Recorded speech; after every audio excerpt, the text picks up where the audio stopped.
And it is being just be able to say, I wrote it and I passed it is enough. You've achieved it. Okay. No one ever asks, what did you get? Huh? When you leave grade 12.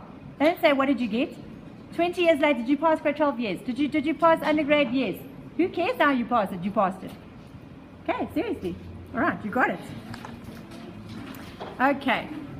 So I'm not discouraging, because now I know this is being recorded and some parents are going to go, what is this blonde on about? I'm not discouraging good results at all, okay? But I'm just saying the fact that you are here and willing to write it is commendable. Okay. Right, the prizes and the awards you can read through in your own time. Go down to the syllabus, please, where it says the syllabus. And this may be a bit disconcerting for some of you. Listen at the back. Okay. The theme for the Olympiad is a journey into darkness. Now, when some of you read that, I'm sure for the first time you went, ooh, do I want to go there? Okay. All right. A journey into darkness. Excerpts exploring the darker side of human nature. And if you've read this whole anthology, you will see that sometimes when you're reading this stuff, you're going, oh, that sounds a bit like me, and I don't like that. Huh? All right. Because there's a certain side to yourself that you're not acknowledging. Okay. We'll delve into that in a few minutes. Okay. The day of the exam, I'm not going to go through that. We'll go through that closer to the time. Go on to page 11 for me, please. Page 11, where it says section A. Right, this examination will require you to answer 2 questions from section A and 1 question from section B. Now, for next week, I need a scribe, by the way. Who's going to be my scribe? We can change scribes every week, but I just need someone to be able to give me my homework at 4:30. Okay? Because I don't have, thank you so much. Okay. Oh, right. Same scribe as last year. Thank you, Angel. Okay.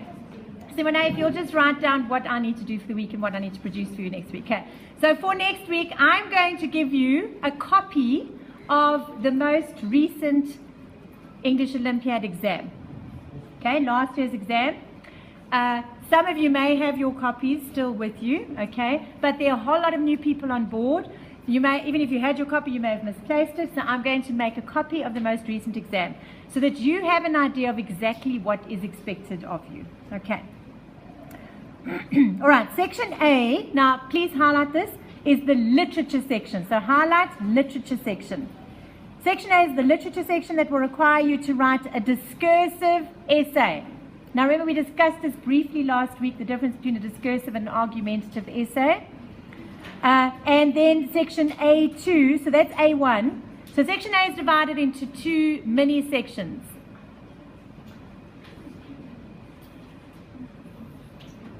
I'm pausing not for effect, but so that someone will pay attention and will acknowledge my presence. There he is. You'll be writing, highlighting, honey. Thank you. Okay. A1, section A1 is discursive essay. Creative writing piece, section A2. Now, the creative writing comes in various forms, and please add in here, they are mostly transactional writing pieces. And you're well aware of what a transactional writing piece is. You know what that is, okay? So it's a letter, it's an interview, it's a film review, a book review, a diary entry.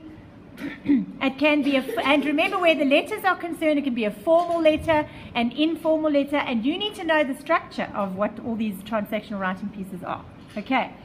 It could be minutes of a meeting, it could be a memo, it can be an email. Right, there are various forms. It can be a newspaper article. All right. It can be a magazine article. So there are a number of different forms of transactional writing that you must know the format of, because I would hate you to be penalized unnecessarily for format, incorrect format. Okay, that's unforgivable. Right, so section A, 2 pieces. One is academic, more discursive piece. So it's like a literature essay that you're used to in home language, okay? And the creative writing then is a transactional writing piece, okay? Section B is the language section. Highlight language section. And that consists of source-based questions on language. All right, now we will get to that a little bit later on, probably in 2 weeks' time, where I will focus particularly on the language with you. Okay. So in section A1, you might be asked to examine the moments in which the narrator looks deep into himself, only to discover the darkness within, and comment on the value of the self-knowledge with reference to Heart of Darkness and This Book Betrays My Brother. Aha.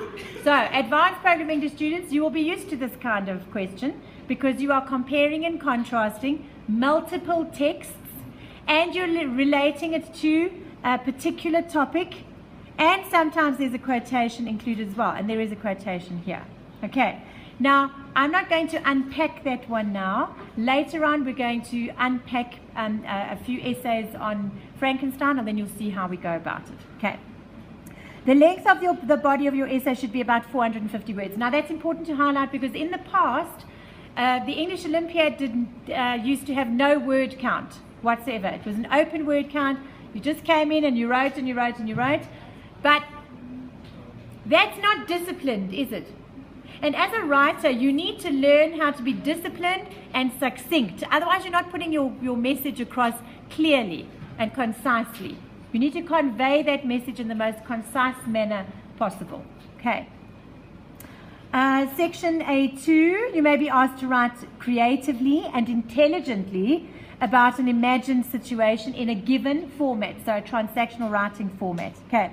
For example, you may be asked to write a letter from Marlowe, this is now from Heart of Darkness, those of you who've read further, to the company he represents, giving an account of Kurtz's capture and subsequent death.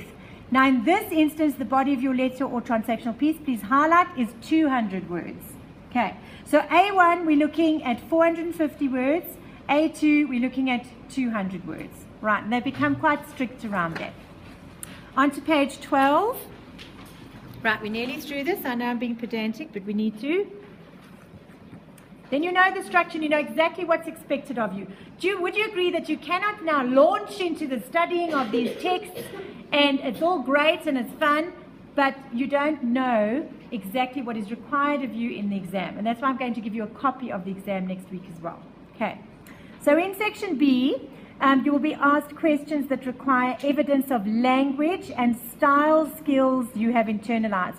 Now that textual editing document that I gave you last week, that is going to be invaluable to you. Invaluable. Okay. Much in the manner of an editor or teacher. That's probably one of the most important skills you're going to learn in your life, is to edit your own work. Right. Edit your own work. And then you don't have to rely on anyone else to do it. And particularly in an exam, it's vital. Because often we leave out a word or we've typed something out and we don't go back and we don't fill it in again. You need to give yourself 5 minutes at least at the end of every hour to read through what you have produced. Okay. In other words, you might be asked to correct or offer comment on the niceties of the language in a given piece of writing. That's why I gave you that textual editing document. Okay. So you're going to then point out very eruditely and very clearly to the marker that in line 4 of paragraph 5 there is a comma splice error, and you'll explain what a comma splice error is. Okay, they'll give you a piece. So what they'll do is, and that's why you need to have a very close reading of the text, because what they will do is they will give you a section from one of the texts that you have read. And depending on how rigorously you've engaged with the text, you'll then be able to answer those questions effectively. Okay. You would do well to prepare using the notes at the end of the study guide on rules of usage and composition. Those we're going to go through in about 3 weeks' time. Okay, I'm not going to do that now. But, literature guide, I want to mention this up front. Here are some top writing tips. Please highlight importance of paragraphs. I know if I come across an essay that has no paragraphs, I refuse to mark it. Because how can you classify it as an essay? It's not an essay. It's a bulk of writing. Okay, that makes no sense because it's nonsensical because you don't know what belongs where. Okay, so you must write in paragraphs. You might do well to consider the usefulness of discourse markers. Okay, now discourse markers is another word for your the words that lead onto a next paragraph. There's another word for them now that's just escaped me. It'll come back to me now. Your linking adverbs. Linking adverbs. Okay. Indeed. Therefore. Okay. However. Contrastingly. Similarly. Okay. So use those linking words so that we have a direct link from one paragraph to the next. Okay. They're called linking adverbs. Later on, further down the line in our sessions, I'm going to do a whole lesson on specifically how to write the essay. So don't be concerned about that. I'm just skimming over it now, initially, so you know what's expected of you. Right, never underestimate the value of punctuation. Do you all have that punctuation sheet? There's a one, I used to give it to my home language students many moons ago, and I think I did give it to the advanced program English students last year. I'm going to reprint, okay. There is a document where you have that exists, where every single punctuation mark that exists on earth is on this page and all the functions thereof, so that you know exactly where and how to use your comma. Okay, would you be interested in something like that? Okay, all right, so on my homework, honey, there we go, got it, cool. Okay, they then just give you a few more discourse markers that you can highlight, despite, therefore, although, because, okay, highlight those. And here we come to the P. All right. I want you to just write in what I've always taught you as well, so that you know it's not something new, they've just called it something else. Okay, they've just called it something else. Always begin with a statement. So that's the P. What's my point? What's my point? So highlight a statement. P is for point.